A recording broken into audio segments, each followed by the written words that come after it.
Welcome back. As you know, I'm Eli the Computer Guy here for the Daily Blob, where I shake my brain nipples so that you can get a free education. That's right. Make sure if you're interested in in-person technology education, if you go to silicondojo.com, we have a new class coming up in Durham, North Carolina at the American Underground. We're going to be talking about using Olama and Python in order to create LLM applications. That is going to be a free to the end user class. You just sign up. You show up, you gotta come, and you will get educated. So anyways, that's what I'm doing here. I'm roaring about really stupid crap so that I can have enough money to educate you folks. I really got to figure out how this capitalism thing works. I don't think I'm doing it right. Anyways, for today's story, I think all I have to do is say one word. Lutnik. Lutnik. Done. I don't really feel like I should have to go any further. I feel like I should just be able to put Lutnik on the table and walk the hell away, because we all know it's just gonna get asininely stupid. I think that's one of the funny things about this particular administration is the characters, the personalities that this administration has, and it all seems like they're Sopranos rejects. Like wannabe mafiosos that really wanted to be on the Sopranos TV show, but couldn't quite, didn't quite have the acting chops to get there. So instead, they just got Trump elected so that they could be mafiosos of the United States. And that's what we're getting. What we are getting right now is what happens when Sopranos rejects run the United States. It's so stupid. It's just so stupid. So anyways, this latest thing, I think this is kind of interesting to take a look at, is U.S. Commerce head Lutnick wants Taiwan to help America make 50% of its chips locally. Right? See, the idea being is that we have to reshore. I'm actually not anti this. That's the worst part about so much of this stuff with the Trump administration. At the 30,000 foot view, I'm actually not against it. It's just how they're trying to implement it. It's like, that's a pretty decent idea. And then you have a reject for the Sopranos television show trying to implement it. And you're like, no, but that's not how you implement it, boys and girls. So anyways, right, there's this whole thing with reshoring, trying to make the United States a power in manufacturing chips again. And, with the Trump administration, it's all sticks. It's no carrots. And it sure as hell isn't educating the next generation to be STEM geniuses. I think that's one of my frustrations with all of this, is where in any of these policies have you heard about a tremendous amount of funding going in so that the next generation of Americans can be brilliant in the STEM industries, right? Science, technology, engineering, and math, right? Where are you hearing about the billions being put into mathlete competitions? Where are you hearing about the billions being put into FIRST Robotics or VEX or VOX or whatever the fuck it's called? Where are you hearing about the investment so that we can make sure that in a few years, the 18-year-olds that are graduating and going out into the world can jump into high-tech manufacturing and engineering and really push our country forward? Where in any of this horse crap are the rejects from a Sopranos television show actually building something? No, that's not what The Sopranos is about. The Sopranos was not about manufacturing cars. The Sopranos was not about soldering circuit boards. The Sopranos was about walking around, being big and tough and manly and telling people what needs to be done. So anyways, so they want Taiwan to shift 50% of their chip manufacturing capacity to the United States. Because I'm sure Taiwan will be all about that. Hey, can we take half of one of our main economic drivers and move it to an entirely different continent? Sure, that makes a lot of sense. Anyways, the Trump administration is pushing Taipei to shift investment and chip production to the US so that half of America's chips are manufactured domestically, in a move that could have implications for Taiwan's national defense. Washington has held discussions with Taipei about the 50-50 split semiconductor production, which would significantly reduce American dependence on Taiwan. U.S. Secretary of Commerce Howard Lutnick, the only name you ever need to say to make somebody giggle, told News Nation in an interview released over the weekend. Taiwan is said to produce over 90% of the world's advanced semiconductors, which, according to Lutnick, is cause for concern due to the island nation's distance from the U.S. and proximity to China. So yes, again, so this is why it would be good to build our own infrastructure. Train our own students, zoning, all the stuff I've talked about before. Quote, my objective, and this administration's objective, is to get chip manufacturing significantly onshored. We need to make our own chips, Lutnick said. The idea that I pitched Taiwan was, let's go to 50-50. We're producing half and you're producing half. Hey, what if we do 50-50? Would you like that? Probably not. Lutnick's goal is to reach about 40% domestic semiconductor production by the end of the U.S. President Donald Trump's current term, which would take northwards of $500 billion in local investments, he said. So by the end of the term, so we're less than 3.5 years there. Time is ticking into the future. So think about this: 3.5 years. And he wants to get to 40% domestic semiconductor production in 3.5 years. Again, even if you throw a lot of money, there's a lot of just legal issues in the United States. There's a lot of regulatory issues in the United States. There's a lot of issues with getting things up to speed. Again, getting employees and all that type of thing. I was talking with somebody that was very involved in the semiconductor manufacturing push in Arizona, and he was saying it's a fucking disaster. Under Biden, to be clear, this isn't just a Trump thing. Under Biden, apparently the spinning up of facilities in Arizona is just a shit show, right? Because we as a society have not been building up that capacity, right? Our education system is a fucking disaster. Things like zoning, just so much in the United States has gone to crap. And so in order to be able to do the things that all these presidents want the country to do, we need vital investment into the fundamental structures of our society, right? The ability for people to get education. Even things like healthcare, right? The idea that people feel secure in their healthcare so that they can go and try to get things like education, or they can go and try to do experiments and try to do startups and that type of stuff, right? The foundations of our society have fractured. And instead of focusing on that, instead of focusing on the things that we can do, what can Americans do to build America? No, it's all about smacking the shit out of China, man. China, man, my country is not what I want it to be. I'm going to keep whipping China, man, until my country is what I want it to be. But that's the thing to think about here, right? So if you're talking about northwards of $500 billion in investment in 3.5 years, that is stupid on the face of it. That is the type of thing that a fucking Sopranos reject would say, and they would think they were sounding pretty goddamn smart.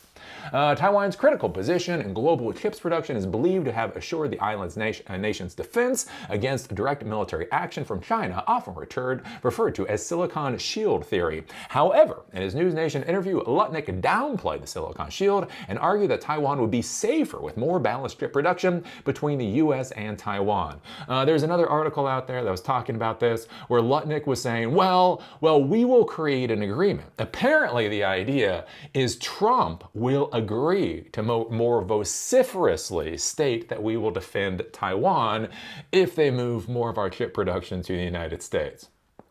Which is adorable. Because apparently Trump thinks anybody trusts that motherfucker anymore. Like the thought of trusting Trump, like seriously, it's 2025. Who in their right fucking mind would trust a word that comes out of that boy's mouth? And there's this idea, hey, if you move all of your highly valuable manufacturing to the United States, we promise to protect you. Yeah. Look, I'm an American. I don't believe that shit. So when you're drafting Americans, when you're telling Americans to go to war, I mean, think about this for a second. Just think about this brass fucking tax, right? So if Taiwan is producing 90% of the world's chips, China attacks Taiwan, and then Trump has to say, men and women of the United States enlist in the military so we can defend our modern way of life. Right? Because if Taiwan falls, we will lose access to all of this high-tech equipment. So we need it to defend our way of life. Now, there's going to be a lot of arguments, a lot of bitching, a lot of moaning. But, that's an argument. That's, I can see a lot of people being like, hey, I like the Taiwanese, and hey, I like modern life. Let's go and fight the Chinese. Because I'm sure that's going to work out well. That's just gotta work out well. Anyways, imagine on the other hand, Taiwan has moved 50% of their manufacturing. And with this 50% manufacturing, they do want the entire line. So this is one of the things I brought up before. Again, the whole question of if only a component of the manufacturing is here, what does that really mean? So the idea is that they want to move all the manufacturing. So from the raw materials, the processing, everything to the United States, which again is a lot of fucking work. It's a lot of work. But here's the thing. If all of that is in the United States, can you imagine Trump or the next president saying, we need Americans to enlist to go off and fight for Taiwan because it's a democracy? Like now, it's been a democracy for like 30 years now. So yeah, you need to die. Your daddy needs to die, and your brother needs to die, and your husband needs to die to go and fight for Taiwan because we think that's a good idea. Right? I don't know. I just think that would be a harder argument for Americans to take seriously, especially after the disasters of our wars, right? After the disaster of Iraq. We don't even talk about Iraq anymore. We don't talk about Bruno, right? We don't talk about Iraq. Iraq was such a god-awful shit show. Think about this for a second. We don't even fucking talk about Iraq anymore, right? When I was growing up, everybody talked about Vietnam. Korea, not so much, but they still talked about Korea. Motherfucker, we never talk about Iraq. We just don't do it. We barely talk about Afghanistan, right? And so think about this. After the American public has seen that our politicians are willing to send our men and women to the fucking chipper shredder for no good goddamn reason. Our politicians cannot be bothered to come up with a fucking plan before they send our men and women to get slaughtered. How many Americans really want to get shipped halfway across the world because Taiwan or democracy or something? Look, I mean, the Trump administration right now is getting us into something in Venezuela, right? Venezuela, right? We are killing Venezuelans right now. What does the win look like? What does the loss look like? How far are we willing to escalate it? Who knows? Eli, you're focused on the wrong things.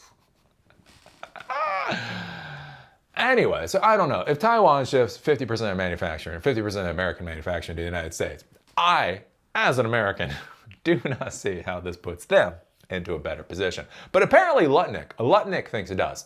My argument, Lutnick said, is, my argument to them was, well, if you have 95% of chip production, how am I going to get it to protect you? You're going to put it on a plane, you're going to put it on a boat, Lutnick said. Under the 50-50 plan, the U.S. would still be, quote, fundamentally reliant on Taiwan, but would have the capacity to do what we need to do if we need to do it, he added. So yeah, this is the current thing. On this week's episode of Not Sopranos. So I don't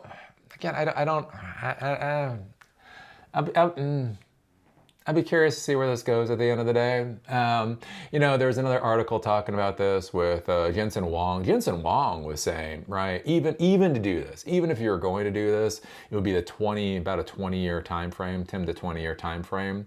And the reason is again, the supply chains, the resources, upskilling employees, because that's what we're not hearing about. Right? Where are we hearing from the Trump administration a massive investment in upskilling employees to be able to do these jobs? We're not. Where are we hearing from the Trump administration a massive investment to make our students, the children of today, who will be the adults of tomorrow, fully literate in technology and sciences? We're not. Right? Where are we hearing about programs in the United States to make it easier to move from different locations, right? What if you have somebody that might be really good at producing silicon, right? And now they're up in Massachusetts for some reason, and they would need to be down in Arizona in order to take the job. Where is the internal migration program and policy to try to start shifting people around in the United States? We don't hear about that. What we hear about is horse shit that sounds really good in a sound bite and a blurb, but then at the end of the day, the question is what does it actually matter? And so we'll see where this goes. My concern right now with so much of Trump's policies and all this policy as far as technology is concerned is we're 6 months, 8 months. I don't know. What are we? 8 months? I'm an American. English. Or not English, math. Anyways, we're at 8 months. We still got over 3 years of the Trump administration. And the problem is he's promising a lot. He really is. He is just promising an absolute fuck ton of things. And he's doing it very quickly. Think about everything that he's done. And he's done it in right around half a year. So everything from the tariffs to the mandates to all of this kind of stuff. And the problem is the time frame that he's looking for is just fundamentally unreasonable. It's just fundamentally unreasonable. It's just not going to work out. Right? Again, like deploying $500 billion of investment in 3.5 years. What the fuck are you talking about? It's just dumb, right? And so I think the curious thing is what's going to be happening going into 2026 when it becomes manifestly obvious how many of his policies are just abjectly failing. And the issue then becomes, if you have a multifaceted president, if you have a multifaceted administration, they can pivot. Right? Maybe this thing didn't work, so we're gonna shift some things, we're gonna change some things, the whole 9 yards. The problem with this administration is motherfucker, they got one hand. They don't have a toolbox. They got a hammer, and that hammer is tariffs, basically. Right? And they are just trying to bang the shit out of everybody with tariffs. And the issue then becomes is as we go into 2026 and this tariff policy, it becomes manifestly obvious that it's an abysmal mess. The question is, where do they then go for the next 3 years? It's very interesting. So I just bought a new house. I just bought a new house here in Asheville. We're staying in Asheville, and I'll commute to Durham. Reality, right? Durham is where the technology businesses are, but I kind of like Asheville. So anyways, we're living here. I'm going to commute a lot to Durham. But the curious thing is, right, so we bought a house in Asheville about 5 years ago, and we made some upgrades to it. Right, we got a whole house water filter, we got some blinds, we just did some upgrades. And when we did the upgrades, they were a little pricey. I'm not gonna lie, it's like, they're a little pricey, but okay, they're things that are a good idea, right? My wife has had 3 cancers, so getting a whole house water filter makes a lot of sense. There's like automatic shut-off valves and some cool technology stuff that goes along with that, so that makes me happy as a geek. Some of these other things, right? So these things that we were buying, they were definitely improvements. They definitely were not required. We didn't require them. They were improvements. And even if you go back to 2021 or whatever, it was like, they were like, wow, that's pricey. But it's like, okay. Whatever. What's interesting, this is why you do not want to buy a house very often. So we're coming to this new house. Fuck. So a lot of the improvements that we purchased for the other house, basically I just have to replicate here. Buy the exact same thing here. Holy shit. Holy shit. Like in a few years, like what was already like, Jesus, that's expensive, has gone up significantly since then. And you see this across the board with real inflation. The prices are going up dramatically on so many things. And we're just going to be seeing more of this out of the Trump administration. And that's when they talk about, you know, these 50% tariffs, these 100% tariffs. Like there's this thing with Brazil. I didn't even realize it because they were talking about the coffee prices. I mean, thankfully coffee, I don't really notice, right? I buy my bag of coffee and I don't know what the fuck the price of the bag of coffee is, it is, right? So I pay like $15. But the thing is, I mean, I don't know, it takes me a month, 2 months to go through a bag of coffee. So, I mean, even the coffee's a little bit expensive. I don't really notice it that much because I don't really buy it that often. But they were talking about that with Brazil, right? So Brazil, we get a lot of our coffee from Brazil. And I didn't realize that apparently, I mean, I don't know if I quite buy this. Again, I'm not a tariff person yet. They're talking about the tariffs for Brazil now are now 75%. Now there was a 25% tariff rate on Brazil because, and then, right, Trump's friend Bolsonaro is being tried for breaking the law in Brazil, and that makes Trump sad. So he apparently added a 50% tariff on top. I thought it was a 50% tariff across the board. Apparently it's an additive tariff. So now we're paying 75% tariffs on anything coming out of Brazil. So the American people, right, because Trump is having a fucking hissy fit because his friend is being held into account for the crimes that he committed in Brazil, right? We as Americans are paying a 75% tax on anything that comes out of Brazil. And so that's on coffee, right? So if you buy Brazilian coffee, the price of that has gone up significantly. And curiously, beef. Apparently we buy a lot of beef out of Brazil.